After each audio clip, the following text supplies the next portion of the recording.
Blessed day, brothers and sisters. God is good all the time. Praying and wishing that all of you are in good health, in high spirits today, excited to continue your journey with the Lord, enjoying His favor, hallelujah, and at the same time enduring the testings and the trials that comes your way, learning to grow, learning to overcome, learning to become adept in what God has called us to do in the power of Jesus and by, hallelujah, His Holy Spirit. We will continue our lesson, and I'm proceeding to James chapter 2 as part of our learning about practical Christianity. That is Christianity in actual practice, in daily life.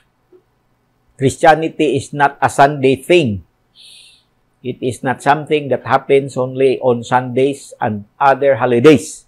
Christianity was designed by the Lord Jesus to be a daily occurrence in our life. It should be our lifestyle. It should be the way we live our life. We are to be Christians 24 hours every day, 7 days a week. Hallelujah. 4 weeks a month and 12 months a year until the last moment when we breathe our last breath here on earth. We are to be followers of Jesus. We are to be people of God, children of God, people of the kingdom. We are to be practitioners, hallelujah, of the teachings of the Lord. Yes, of course, we fail at some point, but we rise up. Amen. We bounce back. We work double time to redeem ourselves, redeem our tarnished ego, our tarnished reputation, because we want to glorify the Lord. Praise be to God. Amen. Hallelujah. Holy Spirit, you will bless us again with enlightenment and understanding, spirit of wisdom, revelation coming upon us all as we talk one more time of your word. We are expecting your glorious and wonderful power at work, touching the lives of your people wherever they need be through the teaching of your word. Let your word come forth, dear Lord Jesus, like a double-edged sword, piercing, hallelujah, the dividing asunder of soul and spirit, blessing, hallelujah, each one in Jesus' name. Amen. James chapter 2, in verse 1, again, as you notice, my brothers, hallelujah, my brothers, as believers in our glorious Lord Jesus Christ. You know, that's the description, one description of believers, followers of Jesus. We are all children of our Father, and we are brothers in the faith, sisters in the faith. And as believers, we are believers in our glorious Lord Jesus Christ. Glory to God. Amen. And because we belong to this glorious one, holy and anointed one, there's no one like Him, incomparable one. It is important that as we live our life, we are to live that life that brings honor to Him. Amen. That's why in this verse, James said, as believers in our glorious Lord Jesus Christ, do not show favoritism. Do not show favoritism. Which means practice. We are to practice in the way that we treat people day by day, wherever we find them. Of course, it should begin in our house, in our home, among family members. There should be fairness and equality. There is no favoritism. For example, parents with children, if you are a father or a mother and you have, let's say, 3 or 5 or 7 children, you know, it is easy to become biased, or that one child will some kind of become more close to you, and you consider that child as your favorite. This happened, remember, in the story of Isaac and Rebekah. Isaac, he favored Jacob. Ano, Esau? He favored Esau because Esau was a hunter, and every time Esau would go into the woods, he would come back with a deer, young deer, and he would cook it. And that's favorite of Jacob. Whereas, that's a favorite of Esau, I should say. And whereas Jacob was a homebody, just like to stay in the home, and he's the favorite of his mother, Rebekah. And we all know how the story ended up because of favoritism by the parents. And then, of course, in the case of Jacob, he has 12 sons, 1 daughter, and 12 sons. He has a favorite among them, and his favorite was Joseph. How do we know? Because he was the only one among the 12 that Jacob gave a cloth of many colors, a coat of many colors, and that caused jealousy among the brothers. That ended up the brothers, dispensing him by throwing him into the well, and eventually he was sold as a slave into Egypt. But all things work together for good, However, there was still a lesson to learn from the way favoritism has played within the context of that family and how it affected everyone.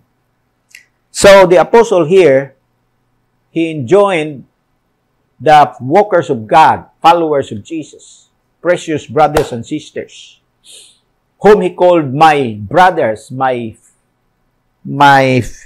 precious brothers, my dear brothers. Do not show favoritism. This is now in the context of God's family. As Christians, when we gather, then he talks about this some more. Next, let's read further. In verse 2, he says, suppose a man comes into your meeting. Remember, the meeting was happening in the house, in most cases, during those times. Attended by just a handful of people. Let's say 7 or 12 or 15. Suppose a man comes into your meeting wearing a gold ring and fine clothes, and a poor man also comes into your meeting in shabby clothes. And then, in verse 3, if you show special attention, when you show special attention, that's favoritism. If you show special attention to the man wearing fine clothes and say, here's a good seat for you, but say to the poor man, you stand there or sit on the floor by my seat, have you not discriminated among yourselves and became judges with evil thoughts? Because favoritism is discrimination. And discrimination or favoritism is an evil thought because we have become a judge over a person's life. And we base our judgment from the outward condition, on the outward condition of a fellow. For example, the kind of clothes that he wears, the cost of his, if he has jewelry, how much it cost him, the kind of car that he drives. The more expensive, the more we are inclined to discriminate in his favor and discriminate out of favor the other people who are there. Exactly as what the Apostle James is describing in this portion of Scripture.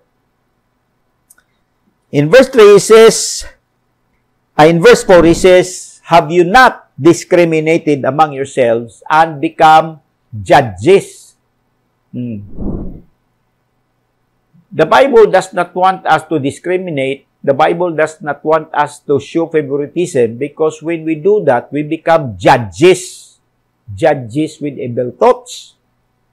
Because we do not know exactly the true worth of a person. We can only see the outward. But how about the inward? We do not see. That is why it is wrong to discriminate or show favoritism. In verse 5, listen, my brothers, has not God chosen those who are poor in the eyes of the world to be rich in faith and to inherit the kingdom He promised those who love Him? Now, this is a profound statement of Scripture here. Because in this verse, the Scripture tells us that God Himself has chosen those who are poor in the eyes of the world, because the world looks at the outside.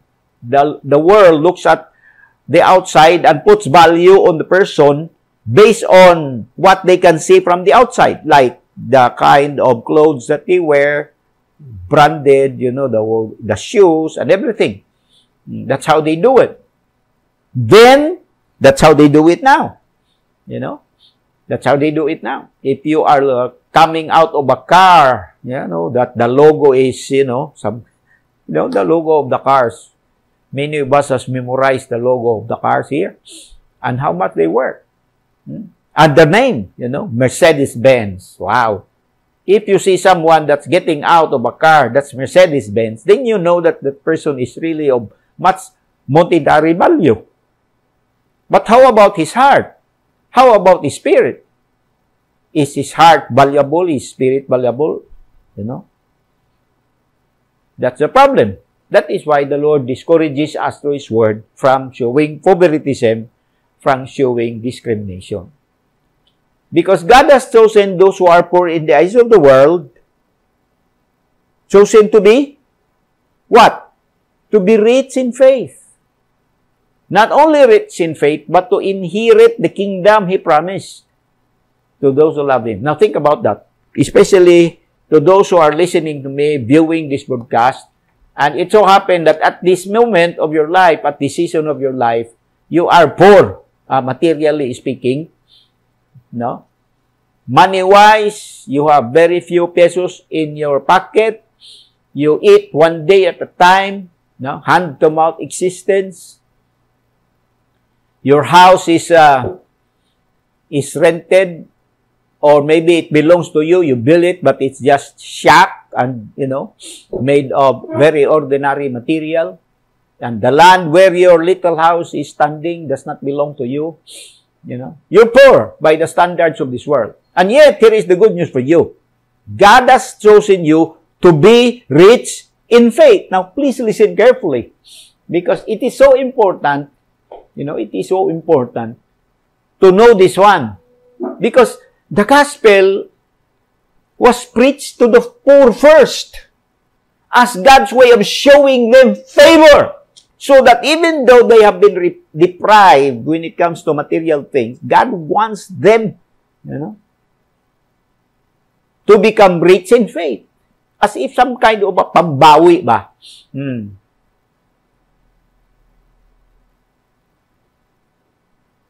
Pagpalubag loob ni Lord.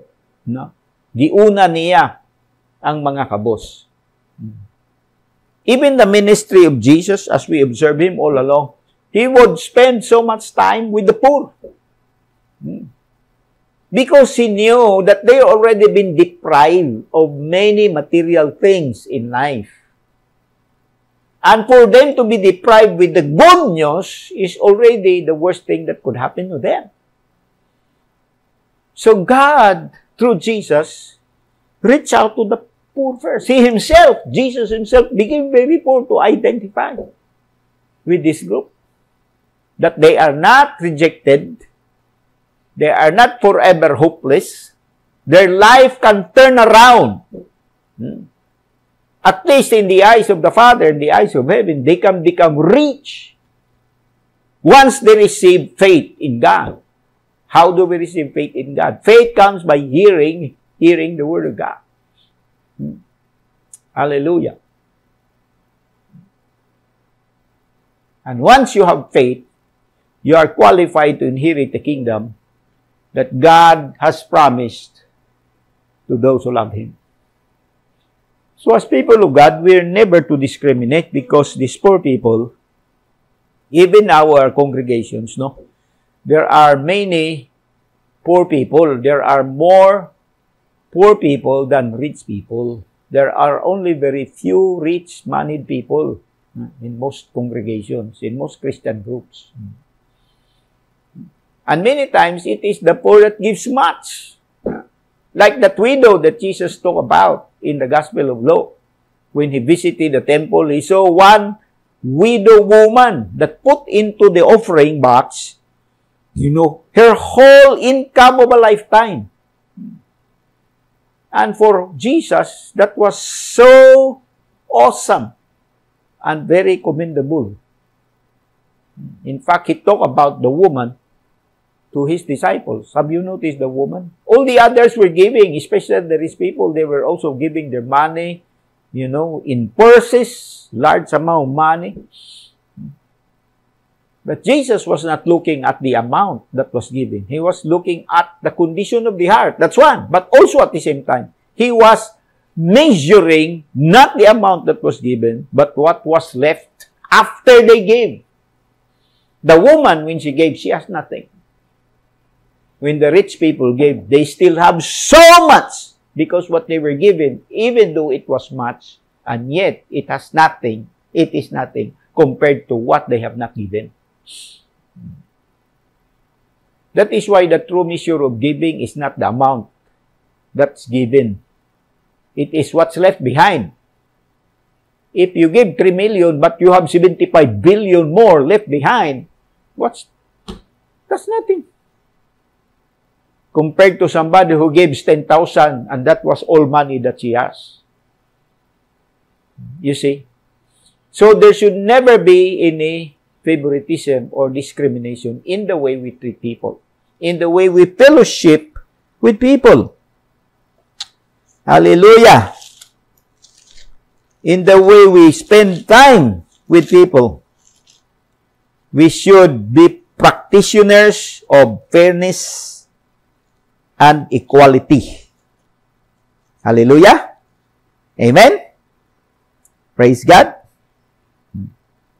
Are you listening? Are you understanding this one? In verse 6, but you have insulted the poor. Who insults the poor? The rich. It's not the rich. Is it not the rich who are exploiting you? Are they not the ones who are dragging you into court? That's very true. Very true indeed. It's the rich that's exploiting the poor. They are poor and they are oppressed. What a tragedy.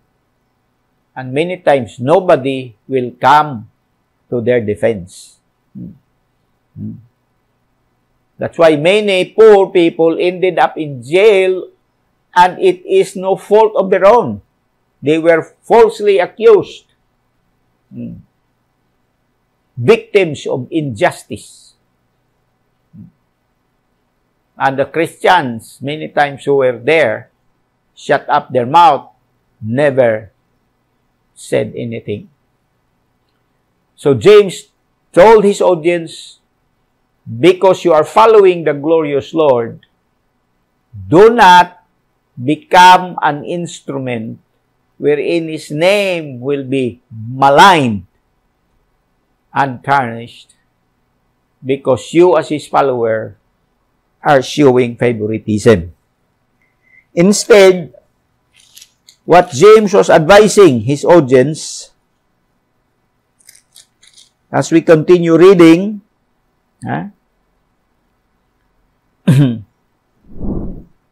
are they not the ones who are dragging you into court? Are they not the ones who are slandering the noble name of Him to whom you belong? Verse 8, if you really keep the royal law found in Scripture, what is the royal law? Love your neighbor as you love yourself. That's the royal law. When you do that, you are doing right. You are doing right. And that loving of neighbor is applied to all kinds of neighbor, because there are so many kinds of neighbors. There are rich neighbors, there are poor neighbors, and there are neighbors who are in between. And we are to relate with them equally and properly. We should not be intimidated when we have rich neighbors among us. We should not consider ourselves as beholden to them, nor shall we feel we are better than our neighbors when our neighbors are poor and they have less than what we have. No. As people of God, we should value the same, whether rich or poor, and treat them in the same way. Give them the proper honor and the proper respect, even though they have nothing in life to show. As people of God. Hallelujah! Love your neighbor as yourself. But if you show favoritism, in verse 9, what happens? You sin. You sin, and you are convicted by the law as lawbreakers. For whoever keeps the whole law and yet stumbles at just one point is guilty of breaking all of it. Now, listen to this one, because this prohibition against favoritism has almost been forgotten by the people of God. No? Especially some Christians, when they started to be blessed by the Lord, they are able to buy new clothes and buy some stuff. And by and by, they have a brand new car. As if their conduct and behavior would start to change, you know. Mag-iba na yung takbo ng buhay nila, kumbaga. No? The way they would dress, the way they would speak or talk, there are changes. No? As if some kind of a bad air has gotten into their head. You know? And that is not good. That's bad. Because when we are elevated by God materially, we need to remember that it is the favor of God on our life, and we have nothing to brag about because it belongs to God. And when God demotes us materially, for example, you know, it doesn't mean that we are of no value to Him. We'll just have to yield to the way He deals with our life, and whatever season He sends unto us, we should welcome it. It should not affect our innermost being. Our faith should always be firm and strong in the God that created us, in the God who redeemed us, in the God who blesses us, in the God who leads us. You know, even among preachers, there are so many who have been, once their ministry starts to grow and then increase in number, more people are attending the meetings. When they write books, their books are, celebrated worldwide. Their lifestyle will change, and the way they treat others will change. They will no longer mingle with people who are of low caliber. They used to be these friends. These people were their friends before. But after they have been blessed by God, they don't look at them anymore as friends. They shy away from them. They have different circles of friends. That is favoritism, plain and simple. And the scripture calls it a sin. If you show favoritism, according to verse 9, if you show favoritism, you sin and are convicted by the law. You sin and are convicted by the law as lawbreakers. And after that, you will be on your downward turn. You see? It is so sad that this is happening, but it is happening. That is why, brothers and sisters, we are really serious by the grace of Jesus to follow Him in a simpler way. Without highlighting. I mean, let's enjoy the blessing of God if He blesses us with material things. But let us not use these blessings as an excuse to maltreat our fellow men, to disrespect them. Let us not use these blessings to put others down and elevate ourselves up. Let us not use these blessings as an excuse that we will no longer fellowship with them because we have been promoted and they stayed. No. No, no, no, no, no, no. When we do that, we are sinning and we are already convicted, and in a while, we will suffer God's judgment on us. Hallelujah. In verse 11, he who said, do not commit adultery, also said, do not murder. If you do not commit adultery, but do murder, you have become a lawbreaker. Speak and act as those who are going to be judged by the law that gives freedom, because judgment without mercy will be shown to anyone who has not been merciful. Mercy triumphs over judgment. Brothers and sisters, this is one aspect of the practicality of Christianity that we also need to consider. Even though God is showing His grace and mercy to us, it doesn't mean that we are to discriminate with people and show respect, high respect, because they are, with power, with money, and everything. Whereas our brothers and sisters who are poor, we will despise them, we will not mingle with them. No, no, no. It should be that we are to remain the same people, whether God promotes us or God demotes us. It does not matter. Hallelujah. Can you say amen? Amen. Praise be to God. No favoritism. No to favoritism. Do not show any favoritism.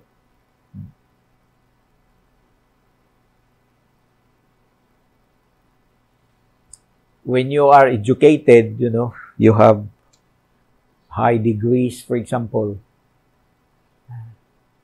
Most people do not want to mingle with the uneducated. They always look for the same group of people. And simply, the non-educated will always be intimidated with the educated ones.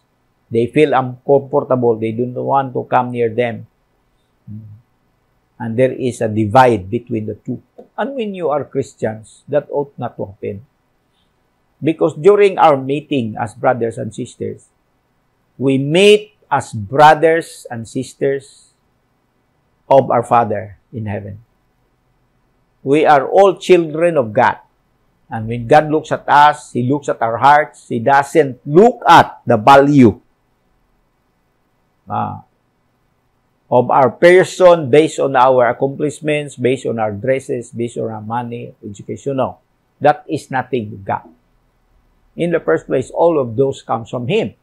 They are His blessings to us. So it's like when we have a reunion as family, biological family, when you have a reunion, the members of the family has varying status in life. One brother has become prominent, and the other brother is just a simple one, farmer, or just an ordinary employee in a government. The other sisters become, let's say, congressman, congresswoman. But when we come together as a family, we come together as a family. Our titles, our achievements has nothing to do. It's a family affair when we come together. And that's same true when we have a meeting. That's why James was talking about the meeting of God's people. When somebody comes to your meeting and he's talking about a brother that's been blessed, and he comes to the meeting with all the blessings that God has given him, and then we show special treatment, we still treat them the same as brothers and sisters. Hallelujah. Amen. Do not be intimidated with somebody before somebody who has been elevated a little higher than you. And at the same time, when you are there down, below, still struggling, do not allow yourself to be despised. When you are there up, being elevated, do not feel so high-minded yourself. Remember, everything comes from God and will return to Him. When you die, you can never carry anything with you. So do not show favoritism. Practical Christianity. Father, thank you for today. We bless and honor you, Lord, by the reminders that we heard today from your word. We are brothers and sisters. It's the same precious blood of Jesus that saved us wherever we have come from. Whatever is our status in life, whatever we may have achieved in life, it's the same precious blood. It's the same Holy Spirit that is residing in us that makes us, O Lord God, all equal, having the same right to call you Abba Father. Hallelujah. Thank you, dear Lord, for reminding us. And in practice, helping us, Holy Spirit. Thank you, Holy Spirit, that you will help us, that as we practice these lessons, we practice it in the proper way. All because of the Lord. Hallelujah. As a powerful testimony to those who have not yet known you, they will see the genuineness of our our conversion, the genuineness of our Christianity. That there is no, dear Lord God, contamination, no pure, impure motives, O Lord, no high-headedness at all, but humbleness because of what you are doing in our life. Bless us, O Lord, that we may show this Christianity in more practical ways, transparent and pure before you and your people. In Jesus' name, Amen.